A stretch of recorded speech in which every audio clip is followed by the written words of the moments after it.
మహర్షిని పిలిపిస్తాడు. అప్పుడు ఆ మహర్షి తెలుసుకొని ఈయన లోపల ఆత్మ దీంతో బాధపడుతున్నాడు అని అప్పుడు శక్తిపాతం చేసి ఈ బోధ అంతా చేస్తుంది. దాన్ని వశిష్ఠ గీత అంటుంది. రాముడు కూడా అదే చెప్తున్నాడు. ఓ రామచంద్ర, అజాగ్రత్తగా ఉన్నచో నీ చిత్తమును కామము మింగివేయగలదు. జాగ్రత్తగా ఉన్న వాడి చిత్తము కామము శాసనేమి చేయగలదు.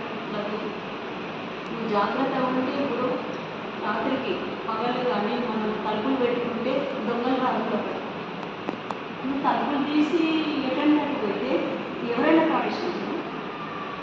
ప్రవేశిస్తారా లేదా? మనం ఎట్లా ములుకు బయటపోతే తాళం వేసుకోను.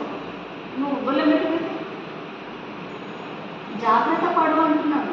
ఎప్పుడు దైవ చింతనలో ఉండు అనేది ఏంటంటే రోజు ఇంట్లో ఉండు, టైం తీసుకొని కనీసం ఉండు. ఈరోజు ఒక్కరోజు తప్పితే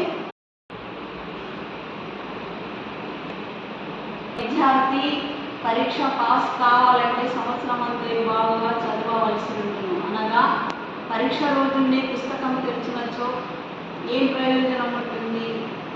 అలాగే మరణకాలంలో ఎంతయో ముందుగానే మనిషి తన చిత్తంను తప్పక భగవంతుని యందు ధ్యాస ఉంచాలి అంటారు. కొందరు అంటారు, ఏమంటారంటే మరణ సమయంలో దేవుణ్ణి స్మరిస్తే చాలు, వట్టెప్పుడు ఎందుకు ధ్యాన సాధన చేయద్దు, మనకి అద్దు అని అంటారు. మన లోకంలో ఏమిటో తెలుసా, నారాయణ నారాయణ అని స్మరిస్తే చాలు మోక్షం పొందుతాడు, స్వర్గం పోతాడంటారు. ఇక్కడ అదే చెప్తుంది. నువ్వు సంవత్సరం అంతా పరీక్ష, అటు స్కూల్కు ఒక విద్యార్థి ఒక్కరోజు పుస్తకం పడితే పాస్ చేస్తాడా టీచర్? చేయడు కదా.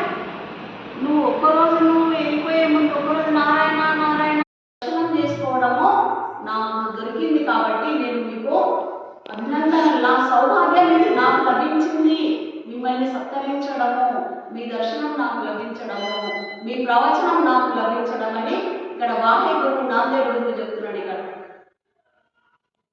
బాబా గారి చరిత్ర, ఆధ్యాత్మిక అరుణోదయ, జీవన జాగృతి గ్రంథావిష్కరణ యొక్క శుభ సందర్భంలో భక్తజనులందరికీ గురుద్వార్ లంగర్ సాహెబ్ నగీనా ఘాట్ నాందేడ్ వారి తరఫున శతకోటి అభివందనలు అని ఆ వాహే గురువు గారు ఇక్కడ భక్తజనులందరికీ తన నమస్కారాలు తెలియజేస్తున్నాడు. కాబట్టి ఈ చరిత్ర గ్రంథంలో వాహే గురు నాందేడ్ గురువు గారి యొక్క అభిప్రాయం, బాబా గారి జీవిత చరిత్ర ఇది ఎవరైతే చదువుతారో వారికి గురువు ఆ